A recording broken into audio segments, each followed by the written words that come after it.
Dengan adanya kemajuan teknologi dan semua tuntutan kehidupan pada zaman ini, kita dapat melihat bagaimana setiap manusia di segala penjuru muka bumi semakin lama semakin berkompetisi dan sayangnya kerap kali kita mendapati kompetisi yang tidak sehat. Betul sekali Daniel ya, dan kita lihat persaingan itu semakin tinggi gitu, kompetisi. Tapi hari ini kita akan membahas satu topik yang menarik sekali, yaitu to complete, not to compete. Ya. Pemirsa sekalian, Anda menyaksikan Good News Program bersama dengan saya, Daniel Hendrata dan juga istri saya, Debbie Katarina. Senang sekali bisa berjumpa kembali dengan pemirsa setia dari Good News Program. Ya, dan jangan lupa bahwa Good News Program dapat Anda saksikan melalui website kami yang ada di www.anugrah.net. Di mana, Deb? Di www.anugrah.net, dan bila ada di antara pemirsa yang memerlukan bantuan doa atau konseling, Anda bisa menghubungi kami di nomor-nomor telepon yang tertera di layar kaca pemirsa sekalian atau melalui email di doa@anugrah.net. Ya, dan kita akan belajar hari ini sesuatu yang luar biasa dari seorang narasumber yang bernama Bapak Hengki Cahyadi. Dan oleh karena itu kita akan saksikan satu cuplikan yang berikut ini. Menurut Deo, Dan, and Wrightsman, kompetisi adalah aktivitas mencapai tujuan dengan cara mengalahkan orang lain atau kelompok. Sejak kecil tentunya kita diajari untuk memiliki jiwa kompetisi dalam segala aspek kehidupan kita, baik dalam sekolah, dunia kampus, pekerjaan, bahkan sampai kehidupan di keluarga. Dalam episode To Complete Not to Compete, kali ini Good News kedatangan seorang narasumber, Bapak Hengki Cahyadi. Beliau merupakan suami dan ayah dari 2 orang putri, pernah menjabat sebagai production manager, operational director, bahkan head of brand corp dari sebuah perusahaan di Indonesia. Namun yang menariknya, beliau memutuskan untuk berhenti dan mulai menjadi reviver. Apa itu reviver? Apa hubungannya dengan budaya kompetisi yang terjadi di dunia saat ini? Baikkah berkompetisi dalam kehidupan? Temukan jawabannya sesaat lagi hanya di Good News Program.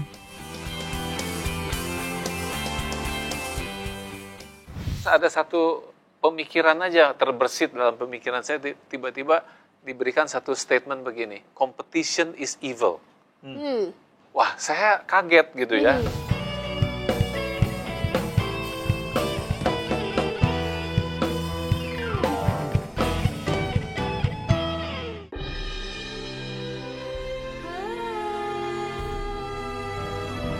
So Good Seafood, lezatnya nggak ada yang nandingin. Dari udang dan ikan pilihan.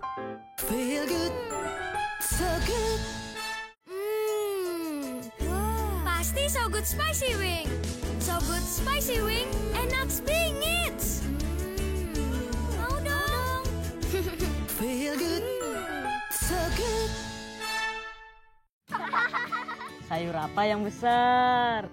Dino Sayurus. Nah, kalau ayam besar, ayam semesta. Kalau yang besar dan bikin seru, Sones Jumbo.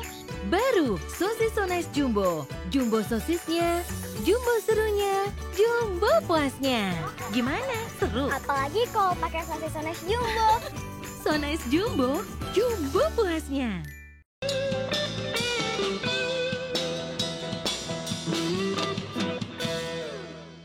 Ya, pemirsa sekalian, Anda menyaksikan Good News Program bersama dengan kami dan saya percaya bahwa episode ini pasti akan memberkati Anda, yaitu to complete, not to compete.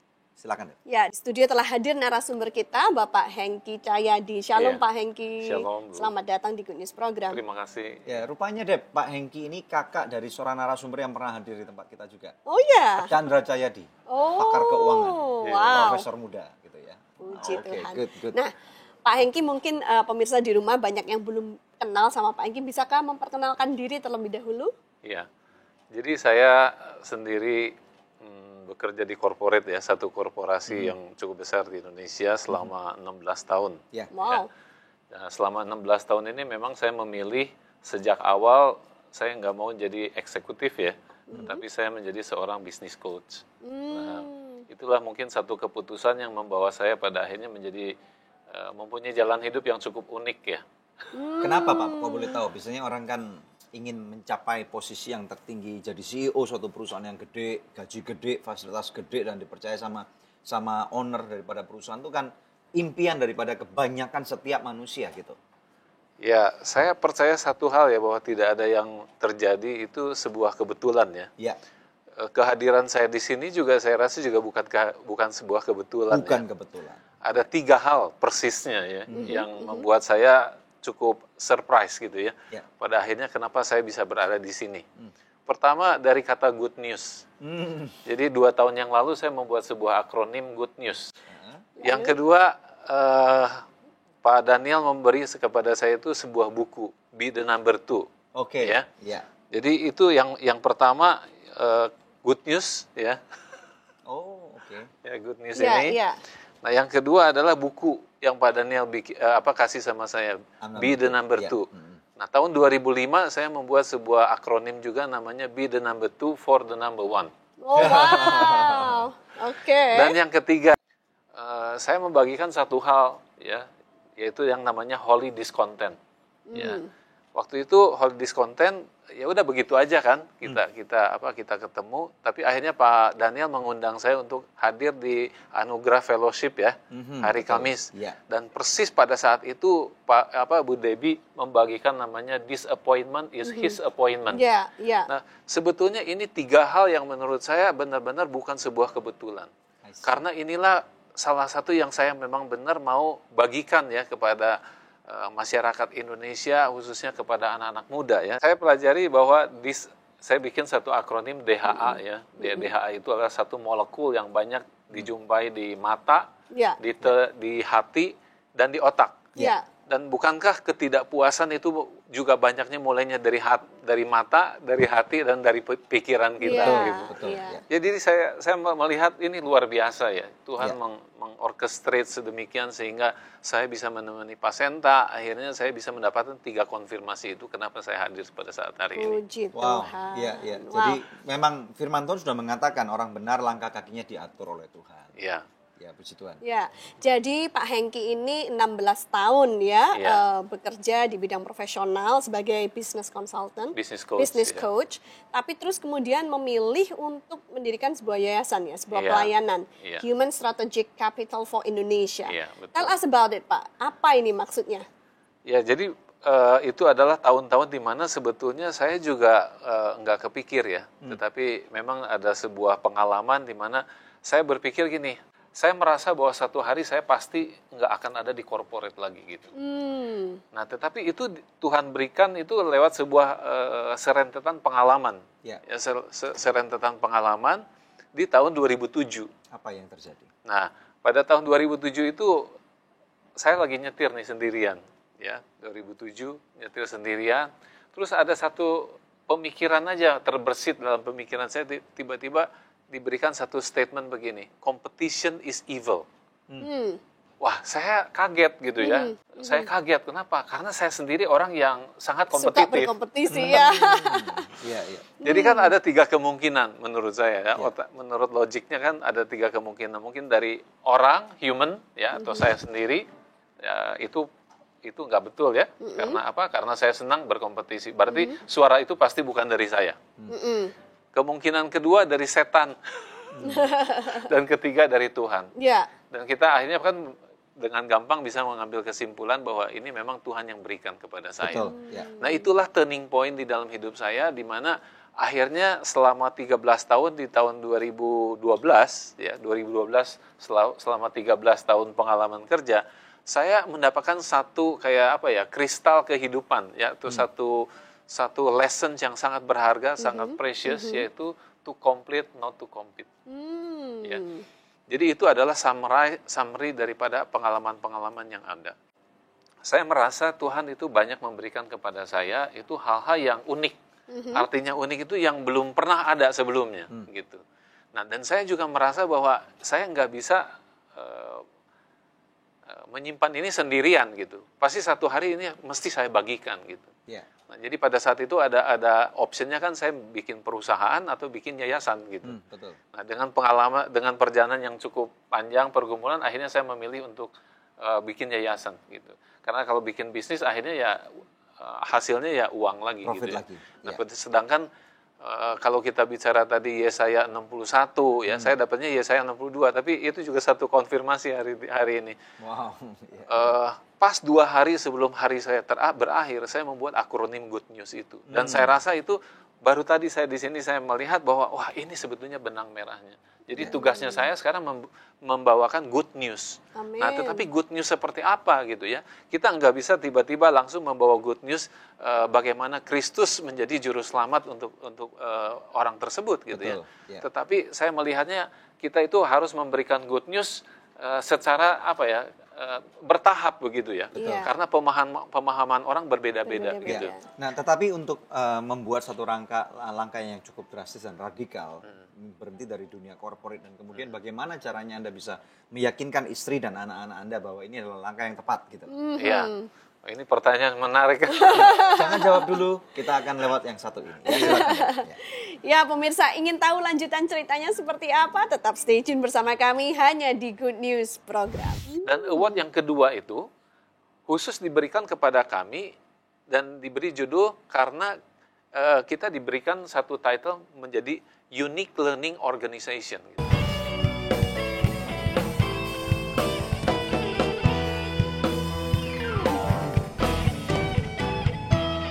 Pemirsa, sejak tahun 2005 kita telah bersama-sama di dalam Good News Program. Terima kasih untuk kesetiaan dari pemirsa setia Good News Program, khususnya buat partner dari Anugerah Ministries. Bila ada di antara pemirsa yang belum menjadi partner Anugerah Ministries, izinkan saya mengetuk hati Anda.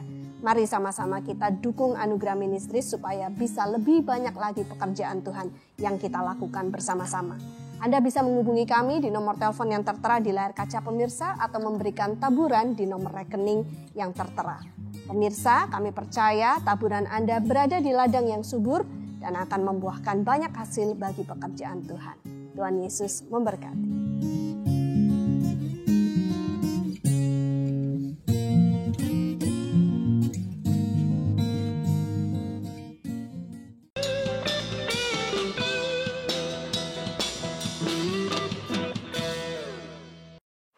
To complete, not to compete. Tetap bersama kami dalam Good News Program. Kembali kepada Pak Hengki.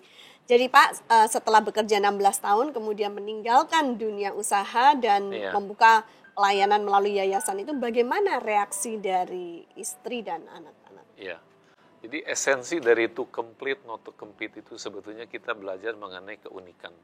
Jadi kita nggak usah berkompetisi karena kita sebetulnya adalah ciptaan Tuhan yang unik. Ya. Nah, unik itu artinya tidak ada dua. Jadi kenapa kita mesti berkompetisi gitu? Betul. Makanya di dalam saya berikan gambarnya itu sebagai jigsaw puzzle. Ya. Jadi tidak ada potongan yang akan tertukar gitu loh. Jadi kita nggak usah khawatir mengenai rezeki kita, mengenai pekerjaan kita. Di dalam marketing pun sebetulnya dikenal namanya segmentasi gitu ya. Tapi kan dalam dunia korporat kan, apalagi Bapak cukup dekat dengan salah satu owner daripada pemilik perusahaan itu kan. Iya. Nah, posisi yang cukup bagus, secured gitu ya, dan ada jaminan, fasilitas semua yang ada gitu ya. Kenapa harus ditinggalkan gitu loh? How to convince this? Nah, pertama saya harus meyakinkan diri saya sendiri loh. Apa yang saya buat ini, apa yang saya dapatkan dari Tuhan ini benar apa enggak? Saya mengalaminya atau enggak gitu. Saya nggak bisa convince orang lain kalau saya nggak bisa convince diri sendiri. Betul. Nah, jawaban pertama muncul tahun 2010. 2010 di mana perusahaan ini dengan apa yang kami kerjakan sejak tahun 99 itu mendapatkan sebuah award namanya Make Award. Yaitu Most Admired Knowledge Enterprise. Yaitu perusahaan-perusahaan yang bisa memanage pengetahuannya dengan baik. Dan karena dasar apa dia mendapatkan award ini? Nah, yang kami lakukan sejak tahun 99 itu selalu mendokumentasikan. Ya, jadi apa yang perubahan project-project productivity dan sebagainya itu kita dokumentasikan. Nah, yang heran pada tahun 2010 itu mereka memberikan 2 award sekaligus. Dan award yang kedua itu khusus diberikan kepada kami dan diberi judul karena kita diberikan satu title menjadi Unique Learning Organization. Gitu. Nah, begitu saya melihat kata unik yang dia title atau award yang dia berikan kepada kita, disitulah saya percaya bahwa benar-benar kita itu tidak usah menjadi be the best gitu loh ya. Tetapi kita cukup menemukan keunikan kita. Be unique ya. Ya, jadi tantangannya bukan mengalahkan orang lain, tetapi bagaimana menemukan keunikan diri sendiri. Betul. Nah, itu tahun 2010. Ya. Nah, kemudian sesudah itu tahun 2011, untuk pertama kali dalam sejarah saya di perusahaan itu, selama 13 tahun tugas saya kan menerjemahkan visi, misi, project management, aplikasi. Jadi ownernya mungkin hanya mau ngomong satu kalimat, tapi realisasinya bisa 5 tahun.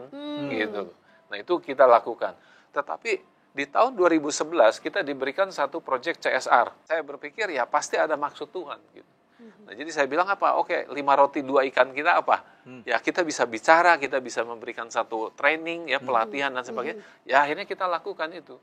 Selama 3 tahun kita lakukan itu di Tangerang Selatan.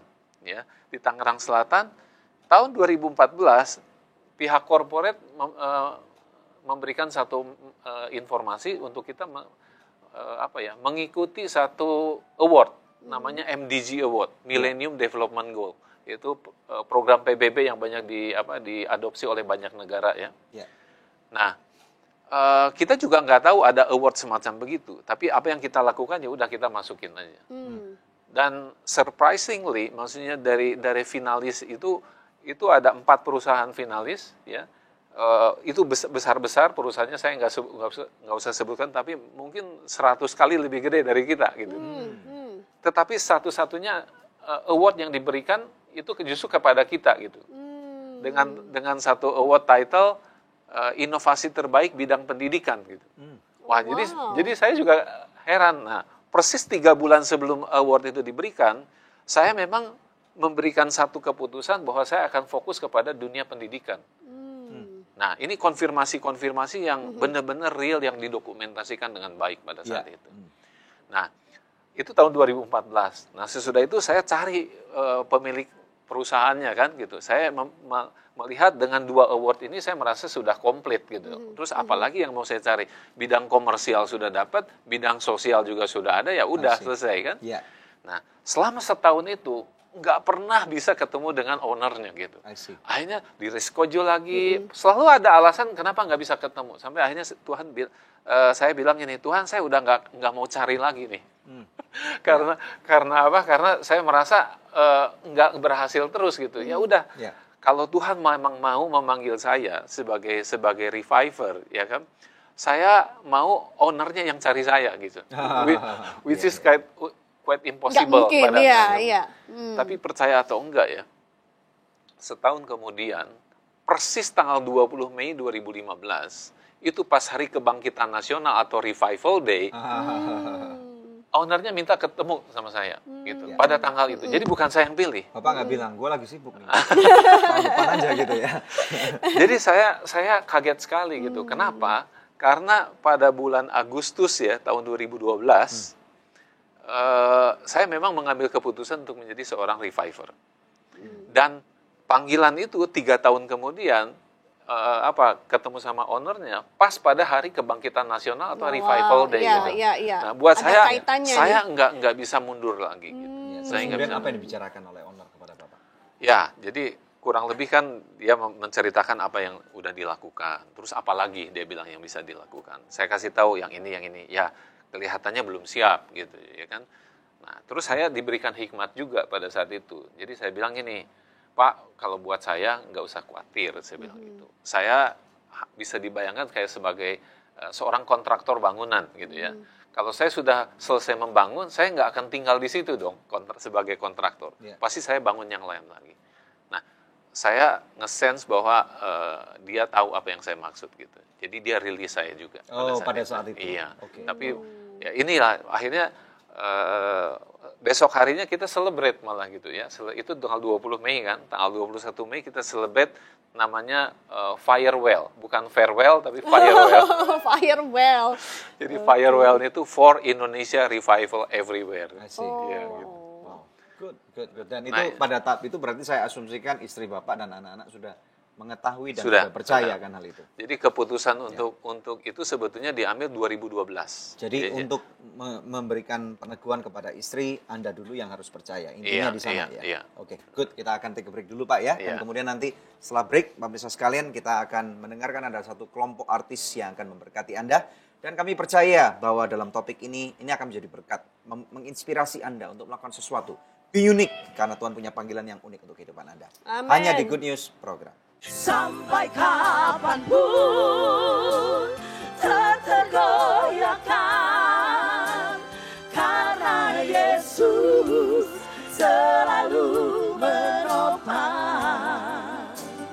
hidupku.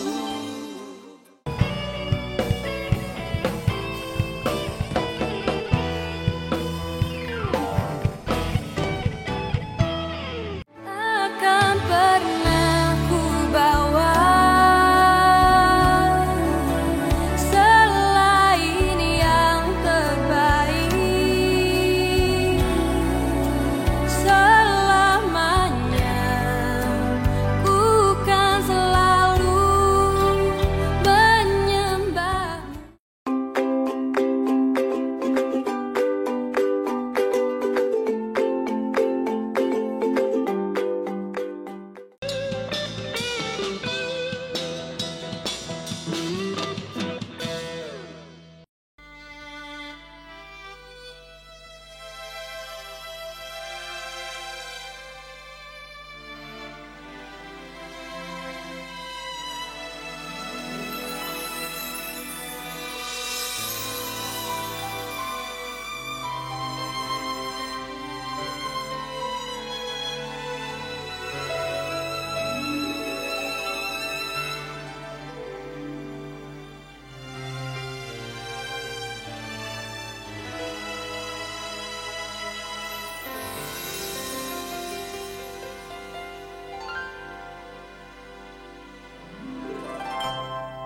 Engkaulah perisaiku saat badai hidup menerpaku. Janjimu di dalamku,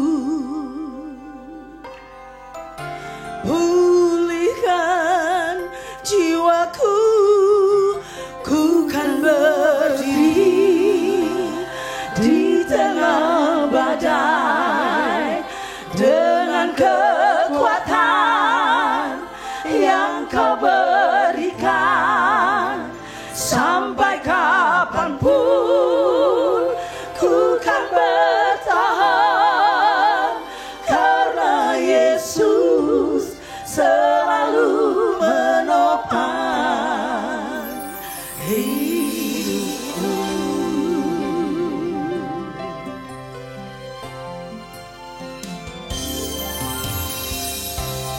Engkaulah perisaiku saat badai hidup menerpaku. Firman-Mu di dalamku, tenangkan jiwaku. Ku kan bertahan dalam tekanan dengan kekuatan yang Kau berikan. Sampai kapanpun tak tergoyahkan, karena Yesus selalu menopang hidupku. Yesus perisai, Dia kekuatan dan gunung batuku. Kepadanya kita berharap dan bersandar. Percayalah kepada Yesus, Dia juru selamatku.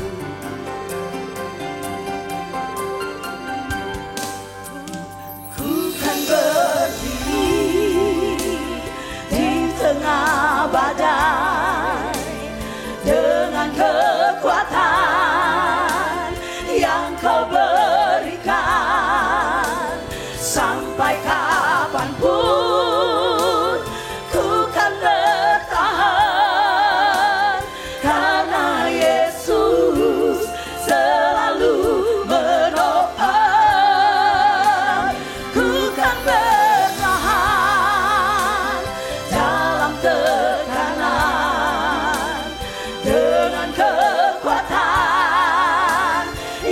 Kau berikan sampai kapanpun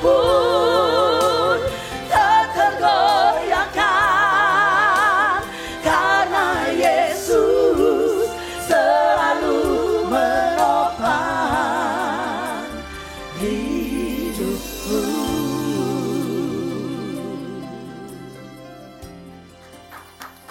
Ya. Silakan Luar ibu-ibu. biasa. Ya, selamat datang di Good News Program. Ada Suaranya Priscilla, ya, bagus-bagus. silakan duduk Ibu. Puji Tuhan. Selamat datang di Ya. Good News Program. Ya. Cukup, oke.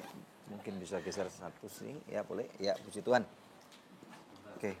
Ya, pemirsa, ada Priscilla ini nama grupnya ya. Boleh diperkenalkan dulu siapa aja anggotanya ini? Shalom, pemirsa Good News yang diberkati. Kami Priscilla Group.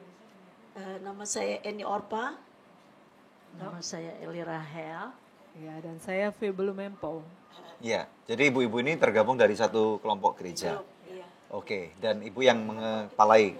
Ya, puji Tuhan. Tadinya kakak saya tapi sudah dipanggil Tuhan jadi ganti saya. Kami Priscilla sebenarnya bertiga tuh berempat tapi bertiga kami kandung.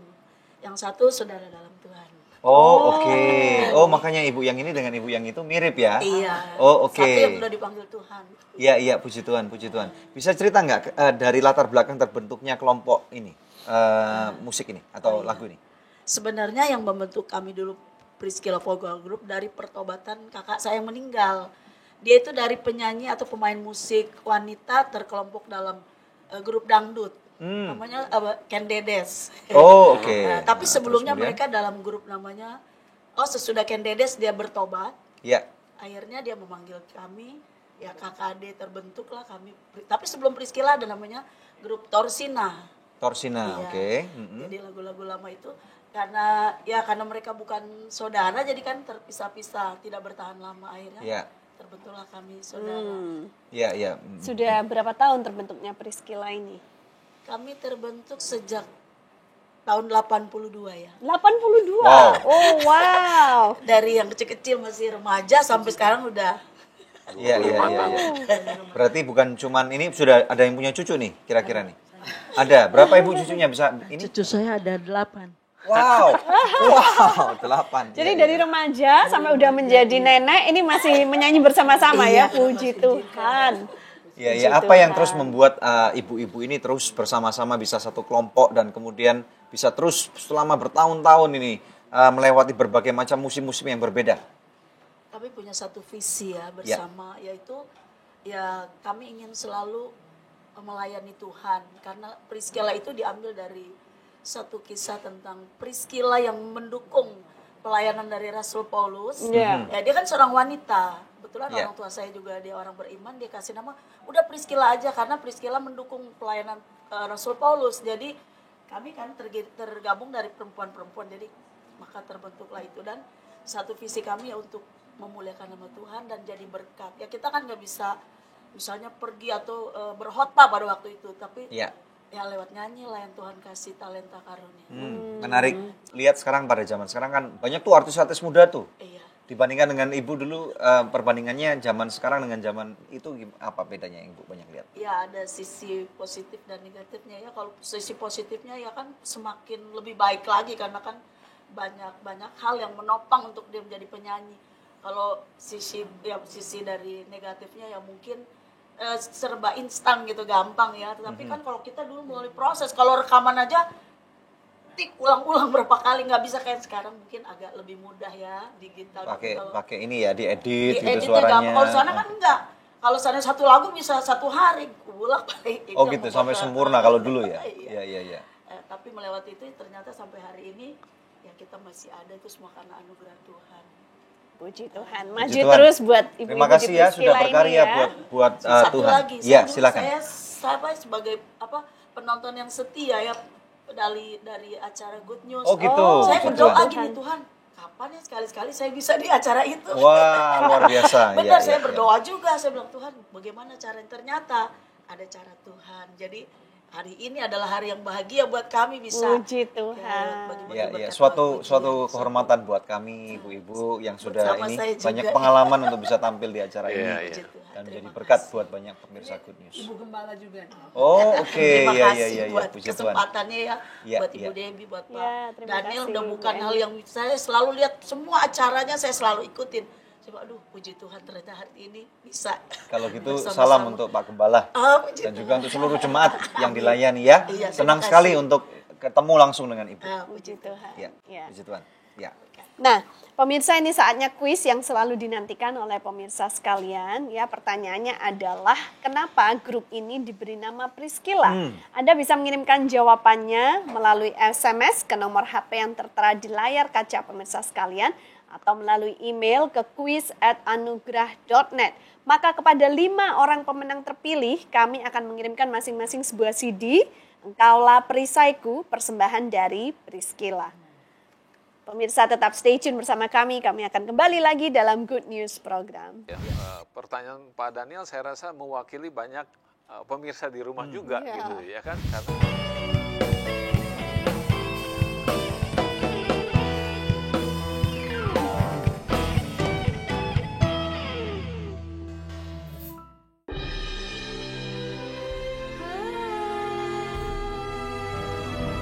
So Good Seafood, lezatnya nggak ada yang nandingin dari udang dan ikan pilihan. Feel good, so good. Pasti So Good Spicy Wing.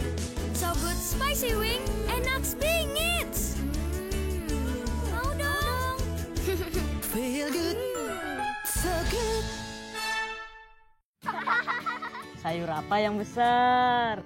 Dinosaurus. Nah, kalau ayam yang besar, ayam semesta. Kalau yang besar dan bikin seru, Sones Jumbo. Baru sosis So Nice Jumbo. Jumbo sosisnya, jumbo serunya, jumbo puasnya. Gimana? Seru? Apalagi kalau pakai sosis Sones Jumbo. So Nice Jumbo, jumbo puasnya.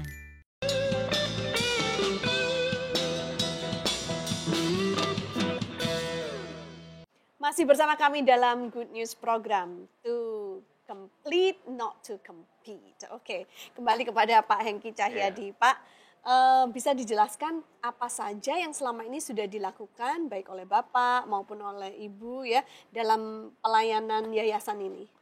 ya, jadi kalau saya mungkin lebih banyak ke arah coaching ya. Kalau istri saya lebih banyak ke arah counseling.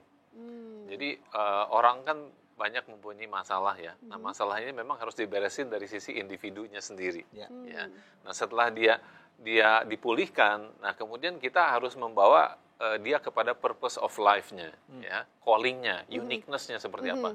Nah, itu biasa saya lebih banyak berperan di situ. Oh, jadi Ibu dulu konselingin Iya, dia udah beres kasih iya, Bapak iya, gitu. kurang lebih seperti Oh, itu. siapa aja ini yang dikonselingin maupun yang di-coaching? Apakah anak-anak muda? Ya, jadi fokus kita memang ke anak muda ya. Kita mau mempersiapkan anak muda yang masuk ke marketplace ya. Jadi kalau kita bayangannya itu kayak anak muda ini mau satu hari mau naik gunung nih, mau jadi mencapai puncak gunung atau puncak karirnya dia gitu kan. Ini yang menjadi menjadi sangat menarik sekali buat mereka kan. Ya. Di sebuah research ya di Harvard ya. Itu generasi millennials itu ditanya gitu, apa yang mereka mau? 80% dari mereka bilang dia mau famous ya. 50% lebih dari mereka they want to be rich ya. Dia mau menjadi kaya gitu. Tetapi kita tahu kan maksudnya bahwa kekayaan dan kepopuleran itu bukan the essence of life-nya gitu. Ya. Banyak orang yang merasa lonely justru pada saat mereka mencapai itu semua gitu. Nah, hari ini kita akan bicara pas nih tentang to complete not to compete. Iya. Nah, tapi mau nggak mau kan dari kecil kita memang sudah dididik bahwa kita akan istilahnya harus jadi yang terbaik nih. Dan kalau bisa kita ranking 1 gitu. Nah, ini kan apakah tidak merubah cara pandang dari orang-orang yang selama ini sudah dibesarkan dengan sistem pendidikan dan metodologi daripada cara pandang dunia yang seperti ini gitu. Gimana, Pak? Ya, ini sangat relevan sekali ya. Pertanyaan Pak Daniel saya rasa mewakili banyak pemirsa di rumah juga gitu ya kan, karena bayangkan saya pun mendapatkan ini pada saat umur saya 41 tahun gitu. Betul. Bayangkan selama 41 tahun ini saya kemana aja gitu. Ya kan? Padahal saya merasa bahwa saya baca firman Tuhan dan sebagainya. Lama tahun 2011 sampai 2015, 2016 lah plus gitu ya sedikit ya. Saya memberikan kayak semacam event begitu ya, pelatihan baik ke ibu rumah tangga, university, school, teacher ya, kemudian juga businessman dan sebagainya. Lebih dari 150 event. Oh, wow. Ya, lebih 150 event dan lebih daripada 2.000 orang ya bisa dijangkau dalam ya memang nggak terlalu banyak gitu ya. Tapi ini satu sampel yang cukup menarik kalau saya bagikan statistiknya. Pada saat event itu dilangsungkan, akhirnya saya mendapat satu pelajaran yang sangat penting bagaimana kita meyakinkan mereka mengenai keunikan ini. Dengan saya bertanya hanya 4 pertanyaan. Apa itu, Pak? Ya. Pertanyaan pertama yang biasa saya lakukan, siapa di ruangan ini yang ingin menjadi yang terbaik? Itu hampir 100% angkat tangan semua gitu loh, ya kan? Nah, yang kedua, saya bertanya begini. Menurut keyakinan Anda, ya, nah, ini saya bicarakan kepada publik ya, ada yang agama Kristen, ada yang Islam, ada Buddha, Hindu, gitu. Apapun keyakinan mereka, saya bertanya, menurut keyakinan mereka, Tuhan yang mereka percaya itu berharap apa dari mereka? Apakah mereka berharap yang menjadi yang terbaik, atau Tuhan itu berharap kita melakukan yang terbaik gitu. Nah, itu mereka biasanya mulai senyum-senyum tuh di situ. Tentunya Tuhan menginginkan kita melakukan yang terbaik. Iya. Ya. Nah, pertanyaan yang terakhir yang saya lakukan adalah gini. Setelah Anda tahu bahwa Tuhan pencipta yang maha kuasa pun hanya berharap kepada kita untuk melakukan yang terbaik, siapa di ruangan ini yang masih ingin menjadi yang terbaik? Masih ada yang angkat tangan? Biasanya itu hanya sedikit, paling beberapa orang, dan ini biasa yang mereka belum nangkep apa yang saya maksud gitu. Dan ini consistently, maksudnya di semua event itu. Baik yang sifatnya di daerah maupun di perkotaan, baik yang ekonominya kurang maupun ekonominya sudah mapan gitu. Nah, itulah yang membuat saya sangat excited sekali ya. Begitu banyak lahan yang perlu yang bisa saya share gitu kepada mereka. Saya teringat ada cerita 2 salesman yang dikirim ke Afrika kan untuk menjual sepatu gitu pada zaman dulu gitu. Satu salesman mengatakan, "Wah, udah jangan pergi ke sana, tidak ada yang pakai sepatu," dia bilang gitu sana, ya kan? Nah, salesman kedua dikirim ke sana, dia bilang, "Wow, this is a big opportunity." Karena tidak ada satupun yang sepatu. Jadi ini saya melihat cara pandang ya. Iya, cara pandang itu, dan saya melihat bahwa Tuhan kayak seolah-olah menitipkan ke saya. Saya pun orang yang dulunya sangat kompetitif, tetapi saya sekarang bisa meyakinkan mereka gitu. Dan ini yang membuat saya excited kenapa saya akhirnya meninggalkan pekerjaan. Nah, bayangkan kalau ini kita bagikan kepada anak-anak muda Indonesia gitu. Apa yang bisa dilakukan 10-15 tahun mendatang? Mereka akan menjadi generasi yang berbeda. Betul sekali. Ya. Nah, Bapak juga menekankan to complete. Untuk saling melengkapi gitu. Ini apakah artinya kita harus saling bekerja sama dengan orang-orang yang lain? Ya, jadi to complete itu mempunyai 2 pengertian.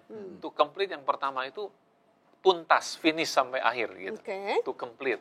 Ya. Jadi bukan berapa cepatnya kita. Nah, dunia kan mengkondisikan kita supaya yang paling cepat yang dapat hadiah gitu. Tapi di mata Tuhan sebetulnya bukan performance, tetapi faithfulness. Makanya ada istilah F1 Reviver itu, F1-nya itu faithful until well done. Gitu. Oh, wow, oke. Nah, jadi ini adalah nilai-nilai yang kita perlu bagikan. Nah, ada satu hal yang menarik ya. Jadi ini pun saya turunkan ke anak saya gitu. Ya, jadi filosofi to complete, not to complete. Nah, ini dibuat menjadi buku. Jadi dia melakukan kayak semacam mini survei ya kepada 21 profesi. Ada dokter bedah, ada kriminologi, kemudian ada pembantu rumah tangga, insurance agent. Waktu mereka ditanya, di mana pertama kali mereka mengenal konsep kompetisi? Dan jawabannya lebih banyak di rumah. Di rumah. Nah, misalnya gini, ayo makan. lebih cepat dari koko atau dari kakaknya, nanti kamu dikasih hadiah. Iya.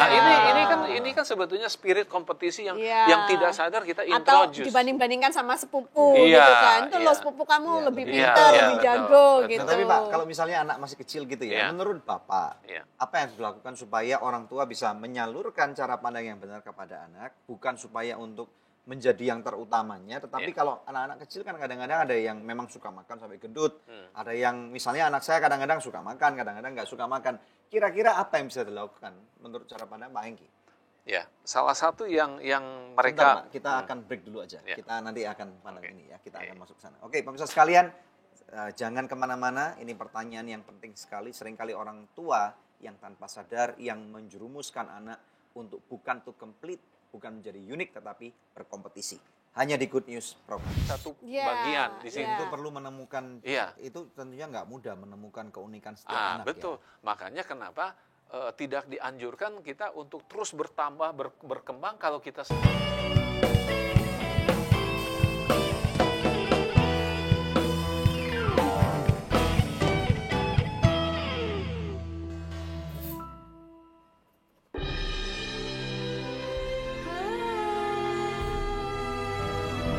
So Good Seafood, lezatnya nggak ada yang nandingin. Dari udang dan ikan pilihan.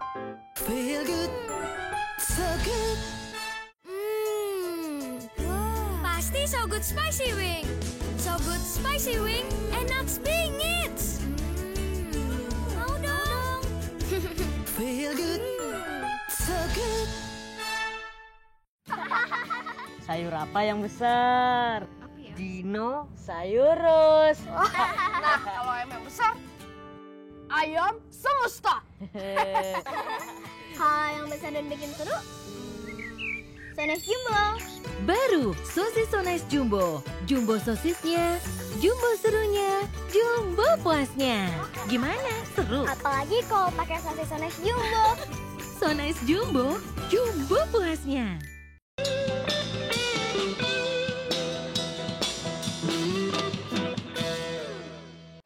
Kalau kami percaya akan pendidikan keluarga, karena pendidikan yang sangat penting sebagai fondasi daripada landasan kehidupan seorang anak ya adalah dalam keluarga itu. Nah, kembali kepada narasumber Pak Hengki, tadi ngajarin kalau misalnya tanpa sadar orang tua yang ngajarin anak untuk berkompetisi. Nah, cara yang sehat Pak gimana? Ya, jadi dari sejak kecil ya, baiknya itu apa yang kita amati dari anak itu, kita benar-benar memberitahu, kamu tuh orangnya baik. Jadi pada saat dia melakukan satu kebaikan, itu di-capture. Bukan pada saat dia melakukan kesalahan kita capture gitu. Ya, jadi dia akan lebih banyak self-esteem-nya akan bertumbuh seperti itu. Adakah hubungan antara self-esteem dengan makan cepat atau makan lambat? Maksudnya gini, jangan sampai self-esteem-nya itu dibangun karena dia makannya cepat gitu. Ya, kayak tadi misalnya, kalau saya cepat makan berarti saya itu lebih berharga dari dia. Jadi dia akan merasa superior gitu. ya? Iya, Oke. betul. Nah, berarti pertanyaan gini, bolehkah kita berkompetisi? Oke. Jadi kalau pertanyaan ini munculnya sebelum saya menemukan itu, saya bilang boleh karena ada sisi baiknya, ada sisi positifnya. Nah, ada satu quote yang memberikan inspirasi bagus sekali ya buat saya. Jadi gini, kompetisi itu hanya membuat produk menjadi jauh lebih baik, tetapi akan membuat manusia jauh lebih buruk. Jadi pada saat kita mengintroduce kompetisi, mungkin dia nilainya jadi bagus di sekolah. Tetapi ada spirit yang kita tanamkan yang satu hari akan tiba-tiba muncul begitu aja. Dan kita bingung. Dan kita bingung dari mana nih munculnya semua. Padahal itu pasti ada benang merahnya. Ya, tetapi maksudnya kalau kita melihat segala sesuatu, memang di dunia ini ya, adanya olimpiade olahraga. Itu kan ada penyaringan tuh, mulai di Indonesia mulai dari porseni, terus naik ke PON, dari PON kemudian naik ke SEA Games, Asian Games, baru kamu akan dikirim ke Olimpiade untuk mewakili negara kamu. Nah ini gimana seperti itu misalnya? Ya, kebetulan anak saya juga barusan mewakili Indonesia ya di dalam lomba World School Debate Championship gitu. Oh wow. Nah, kadang-kadang kita nggak bisa ada mungkin sistem ya, ada sistem yang kita susah keluar dari sistem. Tapi kita bisa menunjukkan daripada spirit yang kita pada saat kita kalah seperti apa. Apakah kita sportif, bisa gitu, menerima ya kekalahan. Kan? Dan kalau menang juga nggak sombong gitu kan. Betul. Jadi sebetulnya value ini yang sangat penting pada saat sejak kecil diiniin. Dan ingat saya dari Roma 12 ayat 1-2 ya. Yaitu jangan seperti apa dunia ini gitu loh. Nah, artinya apa? Sistem memang sudah diciptakan di dunia ini, kita sistem bisa mengelak sistem itu, ya? kompetisi dan sebagainya. Justru kita memberikan satu alternatif. Nah, saya lagi berpikir ya waktu kemarin waktu Senta mau sharing di sini. Saya good news saya mau bagiin apa gitu loh. Nah, akhirnya Tuhan berikan satu pengertian gini. Good news itu buat saya itu is hope, betul nggak? Jadi good news apa yang saya bawa hari ini? Good news yang saya bawa adalah gini, kalau Anda kalah berkompetisi, bukan berarti the end of everything. Of course, Tetapi pada saat Anda kalah berkompetisi, mungkin Anda harus mereview kembali apa tujuan kompetisi itu sendiri. Karena kompetisi itu kan pengen jadi nomor 1, berarti dia hanya satu-satunya. Nah, saya memberikan alternatif untuk menjadi unik, itu juga satu-satunya juga gitu. Nah, jadi rahasianya adalah bukan menjadi be the best, tetapi do the best in the area that you are good at gitu. Iya. Cara gitu. Itu keunikan kamu tidak akan istilahnya nggak berkompetisi lagi dengan orang lain. Saya juga membantu sekarang di dunia pendidikan ya. Kalau misalnya sekarang kita bikin sebuah sistem lain, ada 20 anak dalam satu kelas, bukannya dicari the best student gitu ya. Karena the best student orang akan jadi berkompetisi dan orang mau jadi seperti orang itu kan. Nah, kalau ada 20 anak menurut saya dengan sistem yang baru yang kita sedang buat gitu ya kan, harus ada 20 kategori. Jadi setiap anak harus dikasih tahu apa bagusnya itu. Dan itu benar-benar luar biasa akan mengubah kehidupan di Indonesia ini gitu. Kalau kita hanya dapat 1 juara, terus yang lainnya enggak hilang semuanya. Apa gunanya gitu. Tetapi kalau kita benar-benar namanya dunia pendidikan 20 anak, harus ada 20 hal positif mengenai anak itu gitu. Nah, ini yang kita mau lakukan. Ini yang kita mau sosialisasikan, to complete itu. Jadi di dalam jigsaw puzzle picture itu setiap anak mengisi satu bagian di sini. Itu perlu menemukan itu tentunya nggak mudah menemukan keunikan setiap anak. Betul. Makanya kenapa tidak dianjurkan kita untuk terus bertambah berkembang kalau kita sendiri nggak mampu. Di beberapa kompetisi-kompetisi atau mungkin bukan kompetisi ya, konser piano anak-anak kecil. Ini semua misalnya 20 anak dan anak kami pernah menjadi bagian daripada itu, semua anak dapat trofi. Ini membantu nggak? Karena saya pernah mendengar bahwa model seperti ini ternyata walaupun dia mainnya jelek juga dapat trofi. Ternyata ini nggak ngebantu banget untuk anak itu menjadi excellent juga karena jelek pun juga dapat trofi ini gitu. Yang tadi saya bilang ya, mungkin dia tidak berubah secara spektakuler, tetapi ada satu self esteem dalam dirinya yang dibangun. Dan itu sangat penting sekali gitu. Apa sih sebetulnya yang kita cari juga sebagai orang dewasa? Bukankah juga banyak kita juga melakukan sesuatu dan kita senang kalau kita direcognize kan? Diberi satu pengakuan gitu. Nah, kalau kita lakukan ini sejak kecil kepada anak-anak, mereka akan tumbuh menjadi manusia yang enggak mencari pengakuan-pengakuan di luar gitu. Apa yang harus dilakukan supaya orang tua ini bisa mengidentifikasi keunikan masing-masing anak gitu. Jadi keunikan itu bisa diidentifikasi sebetulnya sejak kecil banget.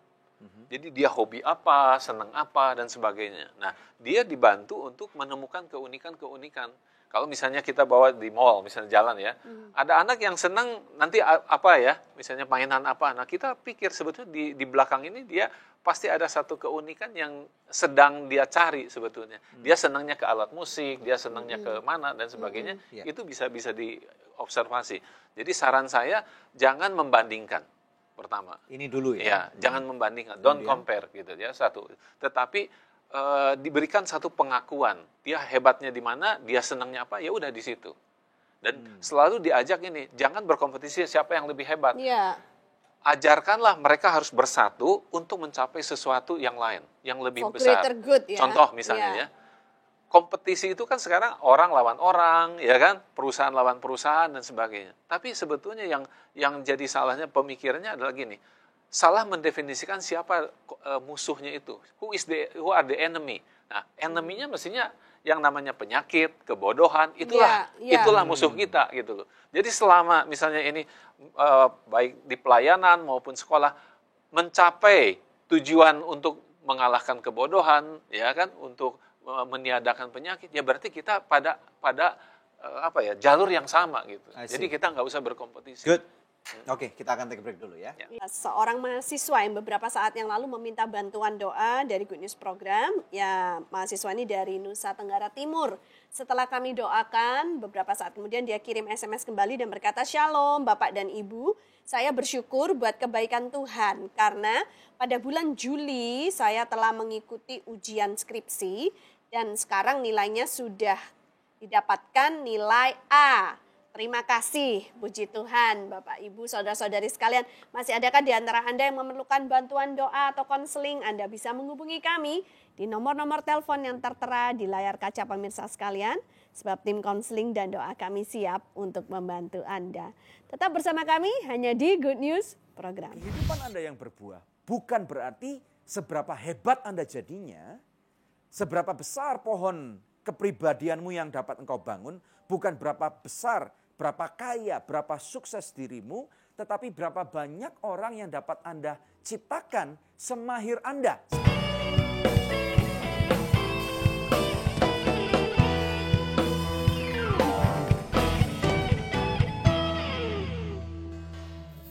Takkan pernah ku bawa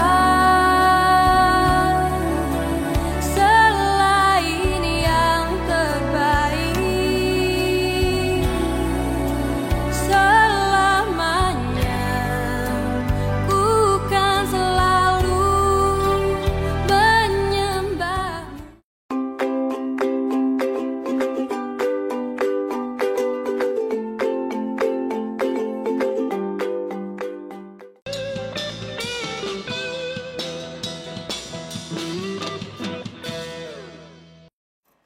Kita tiba di segmen terakhir dari Good News Program, langsung kembali kepada Pak Hengki Cahyadi. Ya, ingin kembali kepada Bapak, Pak. Nah, kalau misalnya punya anak 2 atau 3 tadi, ini yang 1 C terus nilainya. Atau misalnya dapat 6 terus gitu. Sedangkan kakak-kakaknya cenderungnya nilainya A+. Nah gimana kan? Secara otomatis kita nggak sadar karena kenapa sih nggak kayak kamu gitu. Dapat A gitu kan, orang tua juga ikut senang gitu. Gimana, Pak?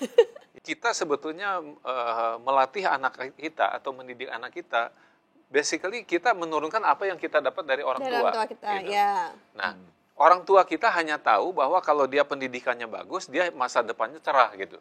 Nah, itu juga masuk ke dalam alam pikiran kita. Tetapi lurus ke sana. Iya, tetapi bedanya adalah kalau kita sekarang kita mendapat contoh-contoh lebih banyak dari dunia ini. Banyak orang yang akademisnya nggak baik, tetapi dia bisa berhasil sangat baik di bidang lain. Tapi bukan berarti orang tua melakukan pembiaran. Bukan, tetapi ya. dia harus mengarahkan. Orang tua tidak boleh melakukan pembiaran. Dan selalu memberikan encouragement gitu ya. Misalnya kalau kita dengar dari Thomas Alva Edison dia sebetulnya di sekolah udah gagal, udah dikeluarin.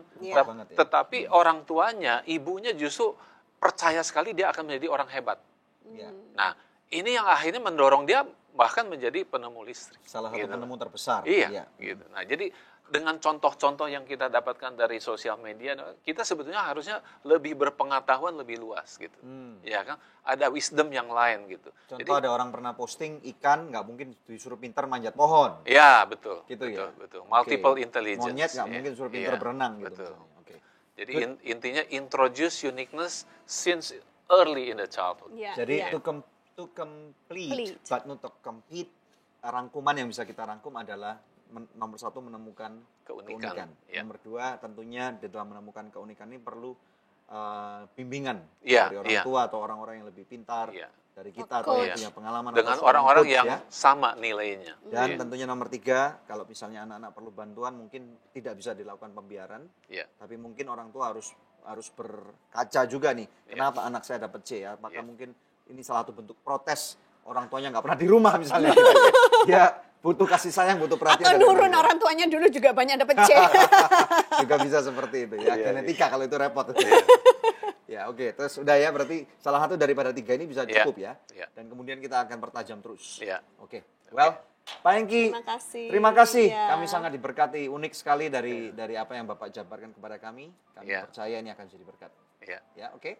Dan Bapak punya sesuatu katanya yang menjadikan kepada saya kami. ingin memberikan satu satu konfirmasi atau satu recognition ya buat Pak Daniel dan juga Bu Debbie ya. Iya. Dengan pertemuan yang begitu singkat, hanya ketemu 2 kali ya, sama Ibu Debbie mungkin belum pernah ya, tapi saya ikutin yang fellowship itu, Iya. dan saya mendapat sekali yang disappointment itu. Iya, Ya, puji jadi Tuhan. saya ingin memberikan pengakuan keunikan itu. Apa Ini ini? Pak Daniel ya. Daniel. Jadi Pak Daniel itu saya melihat banyak sekali inisiatif-inisiatif yang baik ya. Yang ditunjukkan yang ditempel di dinding-dinding itu sebetulnya inisiatif yang is about leadership gitu ya. Jadi Daniel itu adalah decisive action. For new initiative is the essence of leadership. Wow. That's Oke, for you. puji Tuhan. Wow, Puji ini mesti Tuhan. berdiri dulu dong. Ya. Puji Tuhan.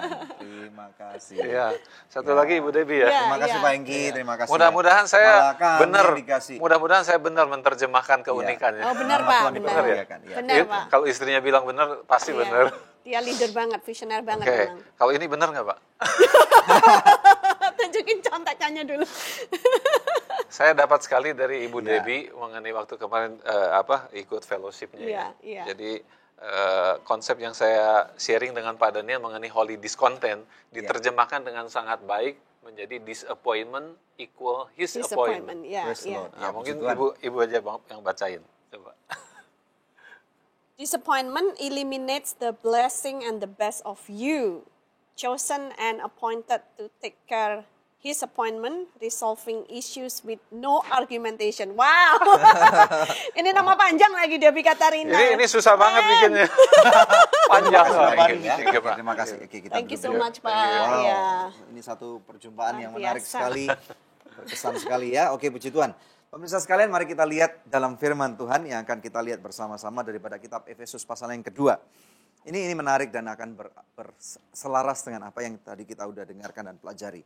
Efesus 2 19 sampai dengan ayat 22 firman Tuhan berkata, demikianlah kamu bukan lagi orang asing dan pendatang, melainkan kawan sewarga dari orang-orang kudus dan anggota-anggota keluarga Allah yang dibangun di atas dasar para rasul, para nabi, dengan Kristus Yesus sebagai batu penjuru.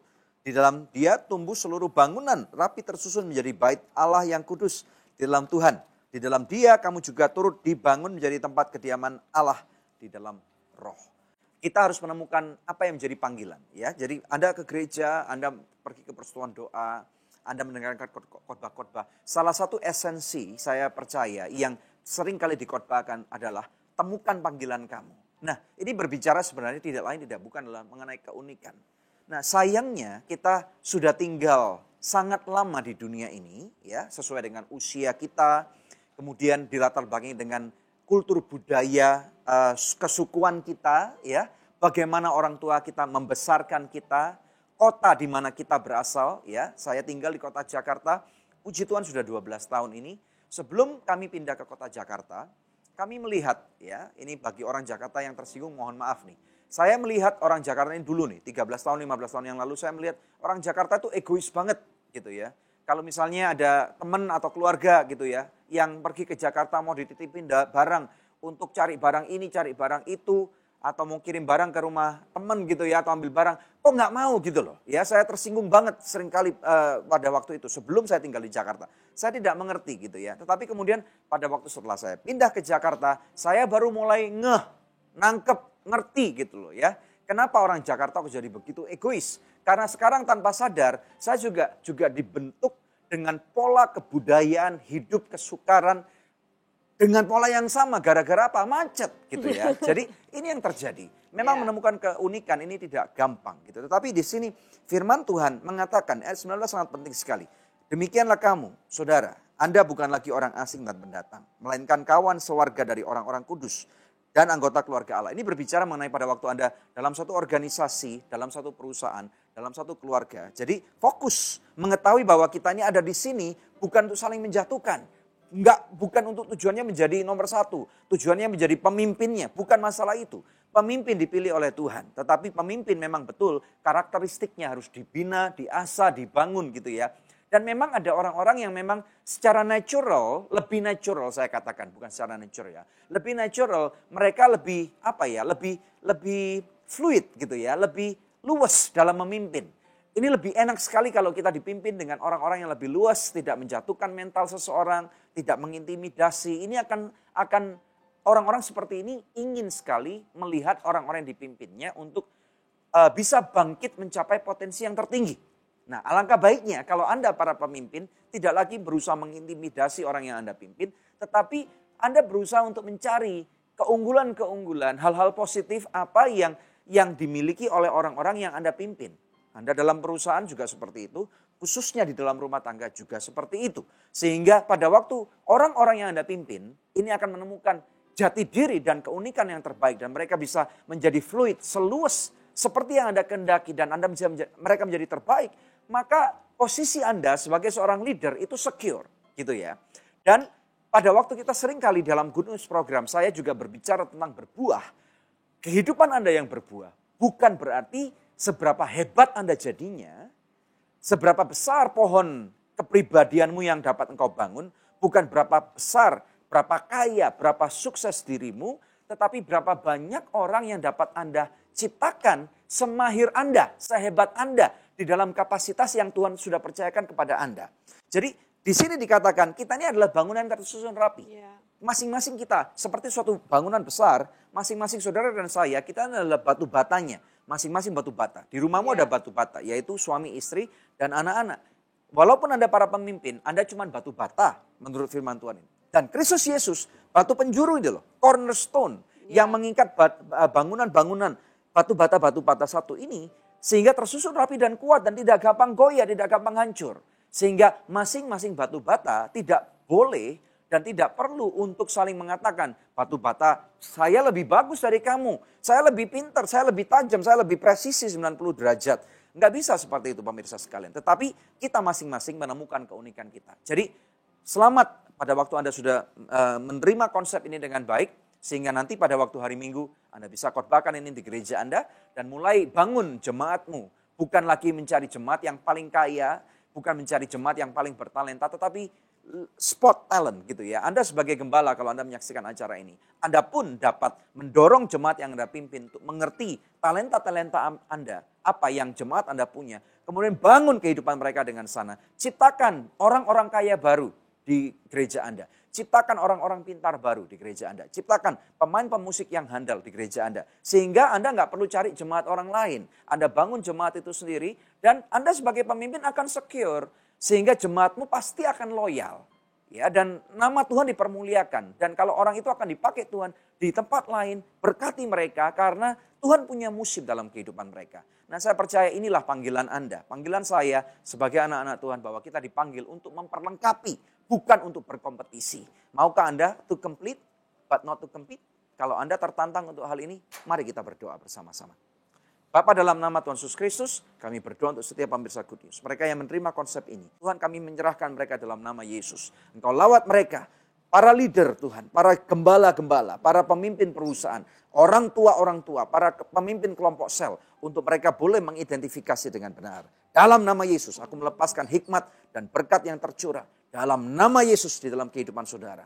Tuhan mengasihi dirimu dan Kristus Yesus sebagai batu penjuru dalam kehidupanmu. Terima pemirsa. Di dalam nama Tuhan Yesus Kristus yang diberkati Tuhan bersama dengan kami, katakan amin. Haleluya. Amin, amin. Ya pemirsa, satu tayangan yang luar biasa nih telah kita lalui bersama ya. Kami percaya program ini telah memberkati pemirsa sekalian. Tiba saatnya untuk kami pamit undur dari hadapan pemirsa untuk berjumpa kembali di pekan yang akan datang di hari, jam, dan stasiun televisi yang sama. Saya Debbie Katarina bersama dengan suami saya Daniel Hendrata, dan jangan lupa untuk subscribe ya. Jempol di YouTube kami dan juga di Facebook kami. Banyak daripada live streaming kami tayangkan ini akan memberkati kehidupan Anda. Terima kasih. Tuhan Yesus memberkati.